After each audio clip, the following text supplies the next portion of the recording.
దేవునికి స్తోత్రములు. ఈరోజు లేఖన భాగము యోహాను సువార్త 4వ అధ్యాయం 14వ వచనం.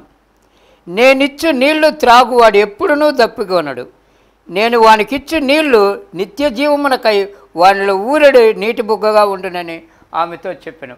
వందనములు. దేవునికి స్తోత్రం. హల్లెలూయా. మన ప్రభువును ప్రియరక్షకుడును కల్వరి సిలువలో మన కొరకు ప్రాణాన్ని అర్పించి మరణాన్ని జయించి లేచి ఆరోహణం అయిపోయి వెళ్ళిపోయి మరలా మన కొరకు తిరిగి రాబోతున్నటువంటి యేసుక్రీస్తు నామములో మీ అందరికీ ప్రత్యేకమైన వందనాలు తెలియజేస్తున్నాను. గుడ్ మార్నింగ్, ప్రైజ్ లార్డ్, హల్లెలూయా. ఈ దినాల్లో మీరు దేవుని వాక్యం వింటూ ఆనందిస్తున్నారని, ఆత్మలో ఎదుగుతున్నారని భావిస్తున్నాను. ఇవి అంత్యదినాలు అనే దానికన్నా మొదటి యోహాను పత్రిక 2వ అధ్యాయంలో అంత్యదినాలు అని చెప్పడం లేదు, ఇది కడవరి గడియ అని రాయబడింది. These are not last days, but this is the last hour. ఇది చివరి గడియ, రోజులు కాదు, చివరి గడియ. కనుక మెలకువగా ఉందాం. వాడికి సమయం కొద్దిగా ఉందని అపవాది గర్జించు సింహం వలె ఎవరిని మింగుదమా అని తిరుగుతూ, అంతేకాకుండా సహోదరుల మీద నిందన మోపుతూ ఇలా తిరుగుతున్నాడు. అలాగైతే సేవలో ఉన్నవాళ్ళు, సేవలో లేకుండా సంఘ సభ్యులుగా, సాధారణ విశ్వాసులుగా కొనసాగుతున్న వాళ్ళు కూడా చాలా జాగ్రత్తగా ప్రవర్తించాల్సిన అవసరం ఉంది. దేవుని స్తోత్రం, హల్లెలూయా. ఈ సందేశాల్లోంచి ఏమైనా సందేహాలు ఉన్నట్లయితే దయచేసి నేడే సంప్రదించండి. ఒకళ్ళు నేరుగా ఫోన్ చేసి మాట్లాడాలంటే మీకు ఇబ్బంది అయితే మీరు యూట్యూబ్ కామెంట్ సెక్షన్లో దయచేసి మీరు కామెంట్స్ పెట్టాల్సిందిగా మిమ్మల్ని ప్రేమపూర్వకంగా కోరుతున్నాను. దేవుని స్తోత్రం, హల్లెలూయా. రాబోయే రోజుల్లో సందేశానికి ముందుగా నా సందేశాన్ని ఒక 3-4 నిమిషాలు కుదించేసి అవసరమైతే ఒక పాట లేదా ఒక పల్లవి, ఒక చరణం పెట్టాలంటే ఆలోచన కూడా కలిగి ఉన్నాను. కొన్ని మార్పులు చేర్పులతో మీ ముందుకు రావాలని ఎంతగానో ఆశపడుతున్నాను. ఈ కార్యక్రమం ఎలాగైనా, ఈ కార్యక్రమంలో సందేశము మీ దగ్గరికి రీచ్ కావాలనేది, మీ హార్ట్స్ని టచ్ చేయాలనేది నా యొక్క ఉద్దేశం. దేవుని స్తోత్రం, హల్లెలూయా. సమయంలో నిన్నటి దినము అనగా నిన్న యోహాను సువార్త 4వ అధ్యాయము 8వ వచనాన్ని ఆధారంగా చేసుకొని వారు ఆహారాన్ని కొనడానికి పట్టణానికి వెళ్ళారు. శిష్యులు, యేసు ప్రభు యొక్క శిష్యులు వెళ్ళారని, యేసు పంపాడని, యేసు చేత పంపబడ్డారని, యేసుతో కూడా వెళ్ళిన వారు యేసు లేకుండా వెళ్ళారు. యేసు లేకుండా వెళ్ళి ఆహారం తేలేకపోయారని కదా ఆహారం తీసుకొచ్చారు. ఏం ఆహారం తీసుకొచ్చారో తెలియదు.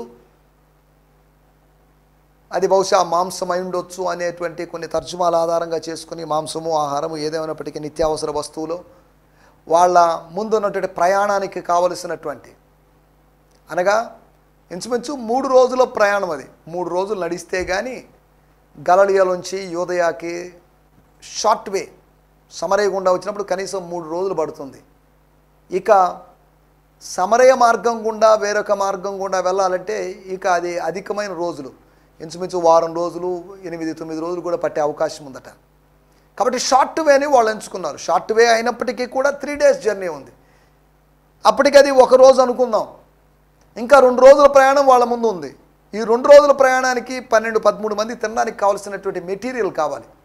యెరూషలేములో నుంచో లేకపోతే యూదయ ప్రాంతం నుంచి ఆ మెటీరియల్ తీసుకోకుండా అర్జెంటుగా బయలుదేరే వాళ్ళు, సరే మళ్ళీ చూద్దాంలేండి, మళ్ళీ షాపింగ్ చేద్దాంలేండి అన్నట్టుగా ప్రభు చెప్పి ఉండొచ్చు. దానివల్ల వాళ్ళు బయలుదేరారు. సరే, మీరు అడగొచ్చు, దీన్ని కొనడానికి డబ్బులు ఎక్కడి నుంచి వచ్చాయి? వీళ్ళకి మినిస్ట్రీకి కావాల్సిన స్పాన్సర్స్ ఎవరు? మినిస్ట్రీకి స్పాన్సర్స్ బయట వాళ్ళు కాదు, ఆ మినిస్ట్రీ ద్వారా దీవించబడిన వాళ్ళే. బయట వాళ్ళేం కాదు, మినిస్ట్రీ ద్వారా డెలివరెన్స్ పొందుకున్న వాళ్ళు. లూకా సువార్త 8వ అధ్యాయంలో యేసు పరిచర్యలో కొంతమంది స్త్రీలు సహకరించారు, ఆర్థికపరమైనటువంటి హెల్ప్ అందించారు, ఫైనాన్షియల్ సపోర్ట్ చేశారు. అనగా యేసు యొక్క పరిచర్య స్థానికుల సహకారంతో సాగింది. అనగా స్థానికులంటే గలిలయలో ఉన్న స్త్రీలైనా కావచ్చు, లేకపోతే యూదయాలో ఉన్న స్త్రీలైనా కావచ్చు. అలాగని సమరయలో స్త్రీలు ఆయనకి ఏదో ఫైనాన్షియల్గా హెల్ప్ చేశారని, మంత్లీ స్పాన్సర్ చేశారని, 1 time ఏదో గిఫ్ట్ ఇచ్చారనో ఇలా మనం చెప్పుకోవడానికి వీల్లేదు. 2 దినాలు ఆయన సమరయలో గడిపిన సందర్భాలు చూస్తున్నాం. మరలా ప్రయాణం స్టార్ట్ అయింది. అనగా 3 రోజుల ప్రయాణం 5 రోజులకి వాయిదా పడింది, లేకపోతే 5 రోజుల వరకు కొనసాగింది. 2 days ఎక్స్టెండ్ అయింది. కారణం ఏంటంటే 2 days అక్కడ ఉన్నారు. ఆ రోజు 11 రోజుల ప్రయాణము 40 సంవత్సరాల ప్రయాణంగా మారింది. కానీ ఇక్కడ 3 రోజుల ప్రయాణం 5 రోజుల ప్రయాణంగా మారింది, లేదా 5 లేదా 6 రోజుల ప్రయాణంగా సాగింది. అంతవరకే. సత్యాన్ని మనం కొనుక్కోవాలని, స్వాస్థ్యాన్ని మనం కొనుక్కోవాలని, శ్రేష్టమైన ముత్యాన్ని మనం కొనుక్కోవాలని, అంతేకాకుండా సిద్ధలలో నూనెను మనం కొనుక్కోవాలని, అంతేకాకుండా మనం ఆలోచించినట్టు విషయం, మనం కొనాల్సినటువంటి విషయం ఏంటంటే స్వర్ణాన్ని, శ్వేతవస్త్రాన్ని, కంటికి ఔషధాన్ని, లేపనాన్ని, లేకపోతే కాటుకను కొనుక్కోవాలి అని 5 విషయాలు మనం ఆలోచించాం. కొనుక్కోవడం అంటే పేయింగ్ ద కాస్ట్, వెల చెల్లించడం అని.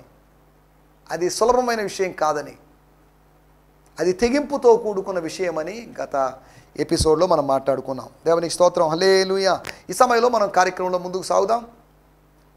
చిన్న ప్రార్థన చేసుకుని మనం కార్యక్రమంలో ముందుకు సాగుదాం. పరిశుద్ధమైన మా దేవా, మీ దాసుడు నిలబడి ఉన్నాడు. మీ దాసుడి మాటలు వినడానికి మీ ప్రజలు ఎదురు చూస్తున్నారు. ఈ ఎదురు చూస్తున్నటువంటి ప్రజలకు కావలసినటువంటి ఆత్మ సంబంధమైనటువంటి సత్యాలు, ప్రత్యక్షతలు అనుగ్రహించండి. మీ వాక్యము ప్రభా నాకు, మీ ప్రజలకు అవసరమైనది. వాక్యం అంతా ఒకటే కనుక ఇటు వాక్యాన్ని మీ ఆత్మ ద్వారా మాకు బయలుపరిచి, మాకు విరిచి, రొట్టెలు విరిచి వడ్డించినట్లుగా ఆత్మ సంబంధమైన సత్యాలను విరిచి వడ్డించి మా ఆత్మల్లోకి బలాన్ని ప్రసాదించమని కోరుకుంటున్నాం. ప్రభా, ఈ కార్యక్రమం చూస్తూ ఎవరైనా అనారోగ్యంతో ఉన్నట్లయితే వారి కొరకు మేము ప్రత్యేకంగా ప్రార్థన చేస్తున్నాం. ఎవరైనా దగ్గులు, తుమ్ములు, ఆస్మా సంబంధించిన ప్రాబ్లమ్స్ కానీ, ఇంకా ఇతర ఏదైనా సమస్యలు, థైరాయిడ్ ప్రాబ్లమ్స్ కానీ, ఇంకేదైనా ప్రాబ్లమ్స్, బాడీ పెయిన్స్తో బాధపడుతున్నా, బీపీ, షుగర్లతో బాధపడుతున్నా, వీరందరినీ మీ సన్నిధానానికి తెస్తున్నాం. ప్రభా, మరి ముఖ్యంగా మీ దాసులు వెంకటేశ్వరరావు అంకుల్ గారు, విజయవాడ, పాస్టర్ శేఖర్ బాబు గారి తండ్రి గారు, వారు హై బీపీతో బాధపడుతున్నారు. యేసు నామములో వారిని మీరు దర్శించండి. వారికి సంపూర్ణమైన స్వస్థత, విడుదల అనుగ్రహించమని, మీ కార్యం జరిగించమని అడుగుకుంటున్నాం. మీరు మీ దాసుని మీరు దర్శించి స్వస్థపరిచి ఇచ్చిన నెమ్మది కొరకే మీకు వందనం చెల్లిస్తూ, ఇలాగా మా ప్రియులు అనేకులు ఉన్నారు, వారందరిని బట్టి మీకు వందనం చెల్లిస్తూ, సకల ఘనత, మహిమా, ప్రభావం మీకు ఆరోపిస్తూ యేసుక్రీస్తు నామములోనే ప్రార్థించడుగుతున్నాం పరమ తండ్రి. ఆమేన్, ఆమేన్. దేవుని స్తోత్రం. మన ధ్యానం నిమిత్తమై యోహాను సువార్త 4వ అధ్యాయము 14వ వచనం. Gospel according to John 4th chapter 14th verse. నేనిచ్చు నీళ్లు త్రాగువాడు ఎప్పుడునూ దప్పికొనడు. నేనిచ్చేటువంటి నీళ్లు తాగువాడు ఎన్నటికి దప్పికొనడు. నేను వానికిచ్చు నీళ్లు నిత్య జీవమునకై వానిలో ఊరడి నీటి బుగ్గగా ఉండునని ఆమెతో చెప్పాను. దేవునికి స్తోత్రం, hallelujah. But if anyone drinks the living water I give them. నేనిచ్చు నీళ్లు తాగువాడు, ఇక్కడ రాయబడింది నేనిచ్చు జీవజలము తాగువాడు. But if anyone drinks the living water I give them they will never be thirsty again. ఎప్పటికీ చచ్చిపోయేంత వరకు ఇక దాహం అనేది ఉండదు. వారి దాహం ఒక్కసారి తీర్చబడినట్టే, వారు తెప్పరిల్లిన అనుభవంలోకి వచ్చినట్లే. For when you drink the water I give you, it becomes a gushing fountain of Holy Spirit flooding you with endless life. మరలా చదువుతున్నాను. For when you drink the water, ఈ నీళ్లు అనగా నేను ఇచ్చే నీళ్లు, నాకు అందుబాటులో ఉన్న నీళ్లు, ఆ నీళ్లు తాగేవాళ్ళు, ఇట్ బికమ్స్ అది ఎలా మారుతుందంటే gushing fountain of the holy spirit. పరిశుద్ధాత్మ యొక్క తన్నుకు వచ్చేటువంటి, ఉబుకేటువంటి నీటి లాంటి ఆ పరిశుద్ధాత్మ అనుభవం. అంతేకాదు flooding you with endless life, అంతము లేనటువంటి జీవములోకి నడిపించేటువంటి ప్రవాహము లాంటి అనుభవం. దేవుని స్తోత్రం, హల్లెలూయా. మనం ఇక్కడ ఆలోచిస్తున్న మాటలోకి వచ్చేద్దాం. యేసు ఏం చెప్తున్నాడు? మన టైటిల్ కాస్త డిఫరెంట్గా ఉంది, కాస్త భిన్నంగా ఉంది. దాన్ని కూడా కాస్త వివరించి తర్వాత ముందుకు సాగుతాను. ఉపద్రవం కలిగించని ద్రవం. 2 ద్రవాలు ఉన్నాయి, ద్రవం ఉంది, ఉపద్రవం ఉంది. ఉపద్రవం అంటే ఏంటి? ఉపద్రవం అనే మాట బైబిల్లో ఉంది. యోనా గ్రంథము 2వ అధ్యాయములో తనకు కలిగిన ఉపద్రవము అని రాయబడింది. ఉపద్రవం అంటే ఏంటి? ద్రవము తెలుసు. ఉపద్రవం అంటే ఏంటి? ఉపద్రవం అనే మాటకి ఇంగ్లీష్లో టర్మాయిల్ అన్నారు. ఇదేం ఆయిల్ అండి ఇది? టర్మరిక్ ఆయిలా? కాదు, టర్మరిక్ ఆయిల్ కాదు, టర్మాయిల్ అనగా ఉపద్రవం. ద్రవం లాగా ఉంది కానీ ద్రవం కాదు ఇది. పేరు మాత్రం ద్రవం కానీ ఇది మాత్రం ద్రవం కాదు. అనగా శ్రమ, కష్టం, ఉపద్రవం కాని ద్రవం, దేవుడిచ్చేటువంటి నీళ్లు, దేవుడిచ్చేటువంటి పానీయం, యేసు ఇచ్చేటువంటి పానీయం, ద డ్రింక్ జీసస్ ఆఫర్స్. దప్పికొన్న వాళ్ళారా నీళ్ళ దగ్గరికి రండి, దప్పికొన్న వాళ్ళారా రండి, రూకలు లేని వాళ్ళారా రండి. మన పేరు దప్పికొనిన వాళ్ళారా, థర్స్టీ వన్. మన పేరు ద పీపుల్ వితౌట్ మనీ, రూకలు లేని వారులారా. ఆత్మ సంబంధంగా మనకు 2 పేర్లు అక్కడ రాయబడ్డాయి. దప్పికొన్న వారులారా, దప్పికొనిన వాడా, దప్పికొనిన దానా, రూకలు లేని వాడా, రూకలు లేని దానా. ఇవి మన టైటిల్స్. అయినా నో ప్రాబ్లం, కమ్. డబ్బులు లేవని చెప్పేసి మిమ్మల్ని చిన్న చూపు చూసేది లేదు, డబ్బులు లేవని చెప్పేసి మిమ్మల్ని త్రోసివేసేది లేదు. మిమ్మల్ని చేర్చుకుంటాం, మీకు కావలసింది ఇస్తాం. What ever you need we will provide. ఆ నీళ్ల దగ్గరికి వెళ్ళిన వాళ్ళకి ఆయన యెహోవా ఈరే అని అర్థమవుతుంది. నీళ్ల దగ్గరికి వెళ్ళిన వాడికి ఆయన ఎబినేజర్ అని అర్థమవుతుంది. నీళ్ల దగ్గరికి వెళ్ళిన వాళ్ళకి యెహోవా తోడుగా ఆయన ఇమ్మానుయేల్ అని అర్థమవుతుంది. దేవుని స్తోత్రం, హల్లెలూయా. మనం ఆలోచిస్తున్న విషయాలు ఉపద్రవం కానిటువంటి ద్రవాలు. కొన్ని ద్రవాలు ఉన్నాయి, అవి చాలా ప్రమాదకరం. ఆమ్లాలు ఉన్నాయి, యాసిడ్స్ ఉన్నాయి, అవి ప్రమాదకరం. కొన్ని కెమికల్స్ ఉన్నాయి, అవి ప్రమాదకరం. సల్ఫ్యూరిక్ యాసిడ్ ఉంది, చాలా ప్రమాదకరం. కొన్ని యాసిడ్స్ ప్రమాదకరమైనవి, కాల్చేస్తాయి, మనల్ని చంపేస్తాయి. కానీ ఉపద్రవం కాని ద్రవం, టైటిల్ ఊతే కొద్దిగా క్యాచీగా ఉంటుందనే ఉద్దేశంతో అలా పెట్టడం జరిగింది అంతవరకే. కానీ ఏంటి, దేని గురించి మాట్లాడుతుంది ఇది, దేని గురించి మనం మాట్లాడుకోబోతున్నామని కొద్దిగా జాగ్రత్తగా ఆలోచించాలి. స్తోత్రం, హల్లెలూయా. లేదంటే ఈ టైటిల్తో అవసరం లేకుండా దీంట్లో 3 పాయింట్స్ ఉన్నాయి కనుక ఆ 3 పాయింట్స్ మనం ఆలోచిద్దాం. యేసు ప్రభు చెప్పి, నేను ఇచ్చు నీళ్లు తాగువాడు. అమ్మా, నీకైనా కానీ ఎవరికైనా నేను నీళ్ళు ఇస్తాను. I can give waters. జలదాత ఆయన, జలాన్ని ఇవ్వగలిగిన వాడు, నీటిని తన పుడిసిలో పట్టుకున్నవాడు, తన పిడికిల్లో పట్టుకున్నవాడు, తన గుప్పిలిలో ప్రజానికానికి ప్రతి జీవికి కావలసిన ఆహారాన్ని చేతపట్టుకున్నవాడు, తన కుడి చేత 7 నక్షత్రాలని పట్టుకున్నవాడు. ఆయన కుడి చేతిలో జలాలున్నాయి, ఆయన కుడి చేతిలో నక్షత్రాలున్నాయి, ఆయన కుడి చేతిలో లేదా ఆయన గుప్పిలిలో ప్రతి వాళ్ళకి కావలసిన ఆహారం ఉంది. ఆయన చేతిలో ఇన్నున్నాయి. దేవుని స్తోత్రం, హల్లెలూయా, స్తోత్రం, హల్లెలూయా. ఈ సమయంలో మనం ఆలోచించాల్సిన విషయాలు, ఉపద్రవం కాని ద్రవం గురించి మనం ఆలోచిద్దాం. యేసుప్రభు చెప్పిన మాట, నేను ఇచ్చి నీళ్లు తాగువాడు ఎన్నటికీ దప్పికొనడు. యాకోబు ఇచ్చిన నీళ్లు తాగినటువంటి యోసేపు, యోసేపు ఇచ్చినటువంటి నీళ్లు తాగినటువంటి ఎఫ్రాయిము మనిషే, ఎఫ్రాయిము మనిషేలు ఇచ్చిన నీళ్లు తాగినటువంటి ప్రజలు, లేకపోతే వీళ్ళ ఈ పితరులు ఇచ్చినటువంటి నీళ్లు తాగినటువంటి సమరయులు, దానికి ముందు యూదులు, వీళ్ళు ఎవరైనా కావచ్చు. వాళ్ళు మరలా మరలా మరలా మరలా తప్పికుంటూనే ఉన్నారు.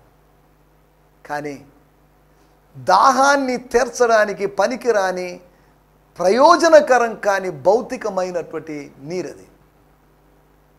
యాకోబు బావి ఉంది, కానీ యాకోబు లేడు. యాకోబు బావి అంటున్నప్పుడు చిన్న మాట కూడా చెప్పాలి. అదేంటి అంటే, ఇది యాకోబు బావి అనేదానికన్నా ఇది బహుశా అబ్రహాము బావేమో. అబ్రహాము బావి అంటున్నామంటే, అబ్రహాము తవ్వినప్పుడు ఫిలిష్తీయులు దాన్ని పూడ్చివేసినప్పుడు మరల అబ్రహాము బావి అని పిలువబడి ఉండొచ్చు. తర్వాత ఇది ఇస్సాకు బావి అని, ఇస్సాకు మరలా తవ్వించాడు కనుక ఇస్సాకు బావి అని పిలువబడింది. తర్వాత ఇస్సాకు కన్నా యాకోబు యొక్క ఇస్సాకు అనుభవించింది తన కొద్దిమంది కుటుంబ సభ్యులతో అనుభవించాడు. కానీ యాకోబు ఎక్కువ మంది కుటుంబ సభ్యులతో, ఎక్కువ మంది సభ్యులతో అనుభవించాడు, తాగాడు కనుక యాకోబు బావి. తర్వాత యోసేపు బావి. ఇలాగా అది వేరువేరు పేర్లతో ఉన్నప్పటికీ కూడా, వేరువేరులతో పిలువబడదగినది అయినప్పటికీ కూడా యాకోబు బావి కాదు. యాకోబు కన్నా గొప్పవాడి నువ్వు అని అడిగింది. ఎస్ అని సమాధానం చెప్పలేదు, కానీ ఆయన గొప్పవాడే అనే తర్వాత మళ్ళీ అర్థం చేసుకుంది. ఒక్కసారి మాత్రమే అడిగింది, మాటికి నువ్వు యాకోబు కన్నా గొప్పవాడు అనలేదు. నువ్వు ప్రవక్తవని నేను అర్థం చేసుకోండి. యాకోబు ప్రవక్త కాదు, కానీ 49వ అధ్యాయంలో మాత్రం ఆయన ప్రవచించాడు. 12 గోత్రాల యొక్క భవిష్యత్తును గురించి చెప్పాడు. అనగా యాకోబు మోసగాడు, పారిపోయినవాడు. కానీ ఈయన ప్రవక్త అంటే యాకోబు కన్నా గొప్పవాడు. యాకోబు కన్నా గొప్పవాడు అని ప్రశ్నించినామా, యాకోబు కన్నా గొప్పవాడని గుర్తించిందామా? దేవుని స్తోత్రం, హల్లెలూయా. అలనాడు యాకోబు బావి దగ్గర కూర్చొని రాహేలు కోసం, లేయా కోసం నీళ్లు తోడిపోశాడు. తర్వాత లాబాను ఇంటికి నడిపించబడ్డాడు. కానీ ఈయన వాక్యపు జలాల్ని ఇచ్చినప్పుడు ఊరు ఊరు అతని దగ్గరికి కదిలొచ్చింది. యాకోబు ఊరిలోకి వెళ్ళాడు, కానీ యేసు ఊరిని తన దగ్గరికి రప్పించుకున్నాడు. అనగా ఆయన యాకోబు కన్నా గొప్పవాడు కాదా? ఆయన యాకోబు కన్నా గొప్పవాడే, మోషే కన్నా గొప్పవాడు అని యోహాను సువార్త 5-6 అధ్యాయాలు అర్థం చేసుకోగలం. 8వ అధ్యాయంలో ఆయన అబ్రహాము కన్నా గొప్పవాడు. దేవుని స్తోత్రం, హల్లెలూయా. ఆయన పితరుల కన్నా గొప్పవాడు, దేవదూతల కన్నా గొప్పవాడు, సొలొమోను కన్నా గొప్పవాడు, యోనా కన్నా గొప్పవాడు, దేవాలయం కన్నా గొప్పవాడు. ఆయన యొక్క శ్రేష్టతలు మనం అర్థం చేసుకుంటున్నాం. దేవుని స్తోత్రం, హల్లెలూయా. మొట్టమొదటి నేనిచ్చిన నీళ్లు తాగువాడు ఎన్నటికీ తప్పికొనడు. వాళ్ళ దాహం తీరుతుంది. Once if they drink, that's all, their thirst will be quenched forever. దేవుని స్తోత్రం, హల్లెలూయా. వారి దాహము ఎన్నటికీ తీరుతుంది. కారణం ఏంటంటే ఈ తాగిన నీళ్లు లోపలికి వెళ్ళి నీటి ఊటగా, నీటి బుగ్గగా మారతాయి. నీరు దేహమంతా పారిపోయి, లేకపోతే కడుపులోకి వెళ్ళిపోయి దేహానికి సరిపోయే విధంగా మారుతుంది. కానీ ఈ నీరు లోపలికి వెళ్ళి అది ఊటగా మారుతుందంట. అది నిత్య జీవమునకై ఊరడి బుగ్గగా ఉంటుంది, ఊటగా ఉంటుంది. దేవుని స్తోత్రం. ఇవన్నీ చాలా లోతైన విషయాలు. మనం ఎక్కువ మాట్లాడుకునే సమయం లేదు, మన సమయం కొద్దిగానే ఉంది కనుక మనం మరికొన్ని విషయాలు కూడా ఆలోచించుకొని మనం ముందుకు సాగుదాం. నేనిచ్చే నీళ్లు తాగువాడు, ఆయన ఇచ్చే నీళ్లు తాగువాడు తప్పికొనడు. ఆమె ఇచ్చే నీళ్లు కాదు, ఆమె ఇచ్చే నీళ్లు యేసు యొక్క దాహాన్ని తాత్కాలికంగా లేకపోతే తీర్చవచ్చు. ఇంతకుముందు ఎపిసోడ్లో నేను చెప్పినట్టుగా యూదులు సమరయులు యూదులతో సాంగత్యము చేయరు. అంటే వాళ్ళకి వీళ్ళకి కామన్ వెజల్స్ ఉండవు, ఎవరి పాత్రలు వాళ్ళవే. ఇంకా చెప్పాలంటే మీకు అర్థం కావడానికి ఇలా కూడా అర్థం చేసుకోవచ్చు. ఒకవేళ ఎవరైనా యూదుడైన ఒక వ్యక్తికి సమరయులైనటువంటి ఒక వ్యక్తికి ఫ్యామిలీకి పరిచయం అయిందనుకోండి, వాళ్ళ ఇంట్లో భోజనానికి వీళ్ళు పిలిచారనుకోండి, వీళ్ళు వెళ్ళేటప్పుడు వీళ్ళు సొంత గిన్నెలు తీసుకొని పోవాలి, సొంత ప్లేట్లు తీసుకొని పోవాలి. అటువంటి సిస్టమ్ అనమాట. అనగా వాళ్ళ పాత్రలు వీళ్ళు ముట్టుకుంటే అపవిత్రమైపోతారేమో అన్నటువంటి ఫీలింగ్. దీన్ని ఆధారంగా చేసుకొని ఎవరో కొంతమంది ఇది బైబిల్లోది కాదండి, ఇది బుద్ధిజంలో నుంచి అడాప్ట్ చేసుకున్నది అని వ్యాఖ్యానించారు. బుద్ధుని యొక్క ప్రాముఖ్యమైన ప్రియమైన శిష్యుల్లో ఒకడైనటువంటి ఆనంద అనేటువంటి ఒక వ్యక్తి, ఈ ఆనందుడు ఏం చేశాడంటే భిక్షాటన చేస్తూ వెళ్తున్నప్పుడు ఒక బావి దగ్గర అలసిపోయి కూర్చుంటాడు. అక్కడికి ఒక స్త్రీ చండాల జాతి, అనగా చండాల క్యాస్ట్ అంటే లోయర్ క్యాస్ట్ అని, తక్కువ జాతి స్త్రీ అక్కడికి వచ్చినప్పుడు, ఇప్పుడు జాతుల గురించి కులాల గురించి మాట్లాడుతున్నాను కాదు, ఆమెని ఈయన అడిగాడట, నీళ్ళు ఇమ్మని అడిగాడట. అయ్యా, నేను నీళ్ళు ఇవ్వడం ద్వారా నువ్వు అపవిత్రం అవుతావు కదా, అలా అపవిత్రం కాకూడదని ఆమె అనిందట. అనగా క్రీస్తు పూర్వం జరిగినటువంటి స్టోరీ ఇది, బుద్ధుని స్టోరీ, బుద్ధిజంలో ఉన్న స్టోరీ అని, దాన్నే క్రిస్టియానిటీలోకి చేసుకున్నారని కొంతమంది వ్యాఖ్యానం. కానీ అది వేరు, ఆ స్టోరీ వేరు, ఈ స్టోరీ వేరు, దాంట్లోకి వెళ్ళలేదులేండి. స్టోరీ జస్ట్ సిమిలర్గా ఉండొచ్చే కానీ ఎగ్జాక్ట్ కాదు. దాని తర్వాత చెప్పబడుతున్న ట్రూత్స్ వేరుగా ఉన్నాయి. దేవుని స్తోత్రం, హల్లెలూయా. మనం ఇక్కడ ఆలోచిస్తున్న విషయం, మొట్టమొదటి విషయాన్ని నేను మీకు జ్ఞాపకం చేస్తాను. యోహాను సువార్త 2వ అధ్యాయము 10వ వచనం. Gospel according to John 2nd chapter verse 10. ప్రతి వాడును మొదట మంచి ద్రాక్షారసం పోస్తాడండి. జనులు మత్తుగా ఉన్నప్పుడు జబ్బు రసం పోయిను. దేవుని స్తోత్రం. నీవైతే ఇది వరకును మంచి ద్రాక్షారసమును ఉంచుకొని ఉన్నావని అతనితో చెప్పాను. మన టైటిల్లో లేకపోతే మన మాట ఉపద్రవం కలిగించని ద్రవం. యేసు ఇచ్చేటువంటి ద్రవం, యేసు ఇచ్చే ఆశీర్వాదం ఎలా ఉంటుంది, యేసు ఇచ్చేటువంటి పానీయం ఎలా ఉంటుంది, దాని గురించి మనం మాట్లాడుకోబోతున్నాం. ఒకటి, ఆయన ఇచ్చే నీళ్లు తాగువాడు ఎన్నటికి తప్పికొనడు. దాన్ని ఆధారంగా చేసుకుని మొట్టమొదటి మాట, ఆయన ఇచ్చు రసము తాగువాడు మత్తుడు కాడు, మత్తుకొనడు. ఒకటి, ఆయన ఇచ్చే రసం తాగేవాడు మత్తుగొనడు. లోకపు రసాలు, కల్తీ రసాలు, వాటి వల్ల మత్తు వస్తుంది. ఈ రోజుల్లో వేరు మద్యాల్లో ఉండే బ్రాండ్లో కొన్ని విష పదార్థాలు ఉన్నాయి. మన ప్రజలకు తెలియకుండా తాగేస్తున్నారు. మద్యం అందుబాటులో విస్తారంగా ఉంది మన రాష్ట్రంలో.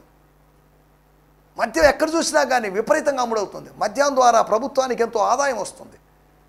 ఎందుకు చెప్తున్నానంటే విష పదార్థాలతో కూడుకున్నవి అందులో ఉన్నాయి. విష పదార్థాలు.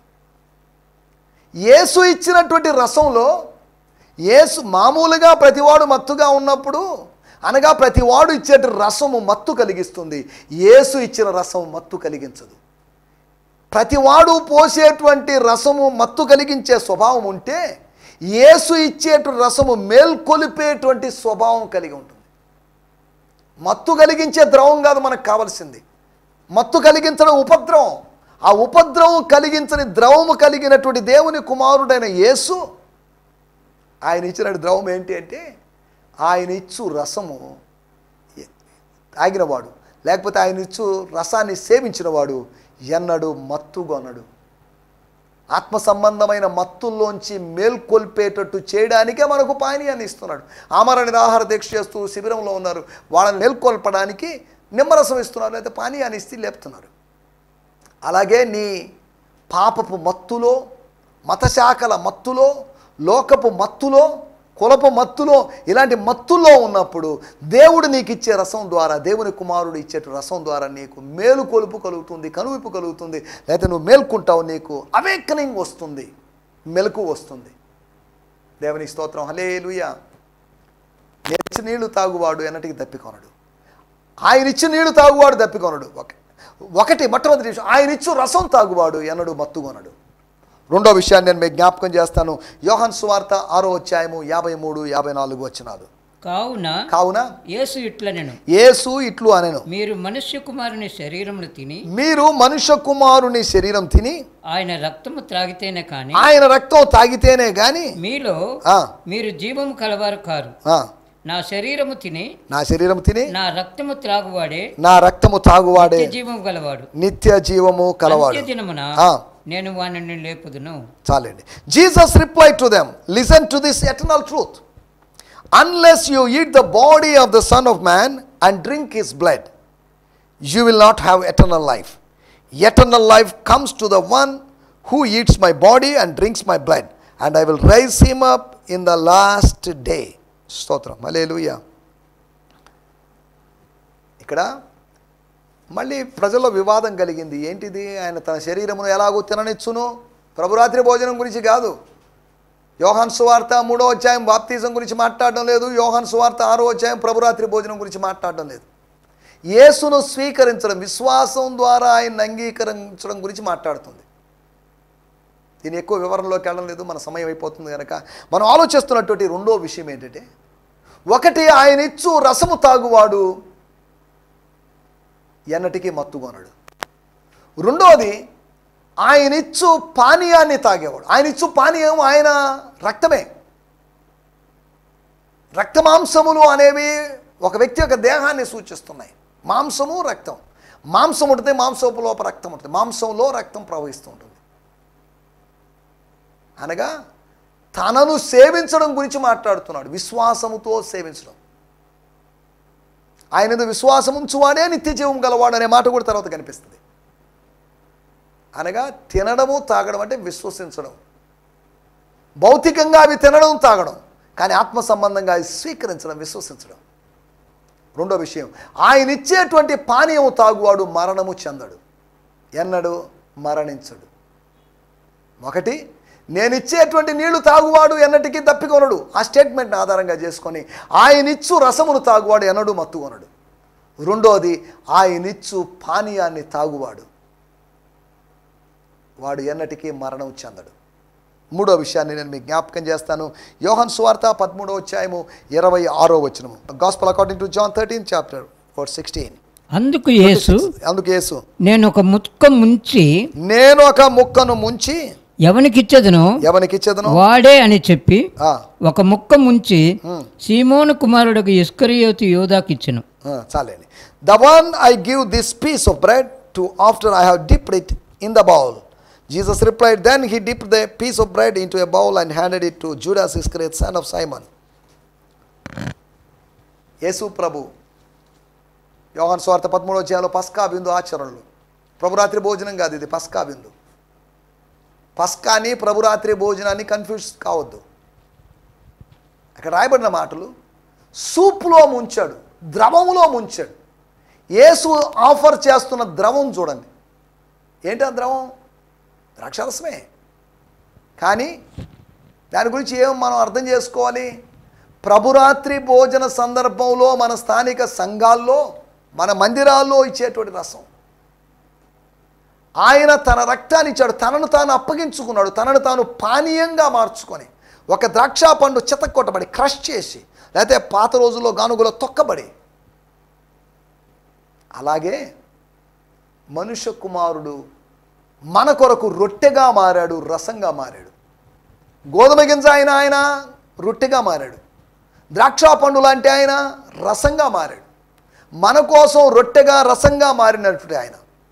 మనం ఆలోచించాల్సిన మాట. 1 కొరింథీయులకు రాసిన పత్రిక 11వ అధ్యాయము 25 మరియు 26 వచనాలు.